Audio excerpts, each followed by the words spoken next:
Good morning everyone. মই ৰাইমাই আপোনালোকক মোৰ এটি অন্য ভিডিঅ'লৈ স্বাগতম জনাইছোঁ।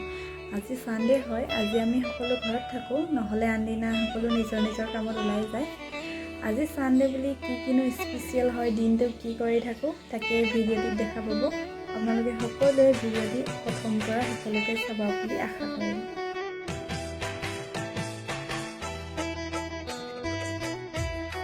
হেল্ল' ফ্ৰেণ্ডছ, আজি চাওঁতে দেওবাৰ বুলি দুপৰীয়াই হ'ল। ঘৰত কেঁচুৱা থাকিলে অলপ দেৰি হয় আৰু যাৰ ঘৰত কেঁচুৱা আছে তেওঁলোকে ভালকৈ গম পায় কিমান কাম ওলায়। আজি দেওবাৰ, ৰেচিপিটো দিম বুলি ভাবিছোঁ, তাকে দুপৰীয়া আহাৰটোৰ কাৰণেও যোগাৰ কৰোঁগৈ। আজি গাহৰি মাংস বইল বনাম। আপোনালোকে ভিডিঅ'টি মোৰ প্ৰথম পৰা শেষলৈকে চাব আৰু কেনেকুৱা লাগে কমেণ্ট কৰিব।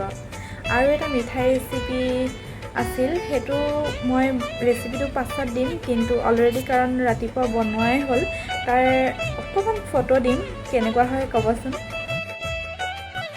এয়া মই কোমোৰাৰ মুৰাব্বা বনাইছিলোঁ। এই মিঠাইটো বনাবলৈ তেনেই সহজ। নেক্সট ভিডিঅ'ত মই ইয়াৰ ৰেচিপি দিম। আৰু এতিয়া মই গাহৰি মাংস বনাবলৈ লৈছোঁ। চাওঁ আহকচোন কেনেদৰে বনাওঁ। জুইত বনোৱা গাহৰি মাংস সোৱাদেই বেলেগ। যিকোনো চব্জি হ'লেও জুইত বনালে খাবলৈ খুব ভাল হয়। সেয়েহে মই আজি জুইতে বনালোঁ বাহিৰত।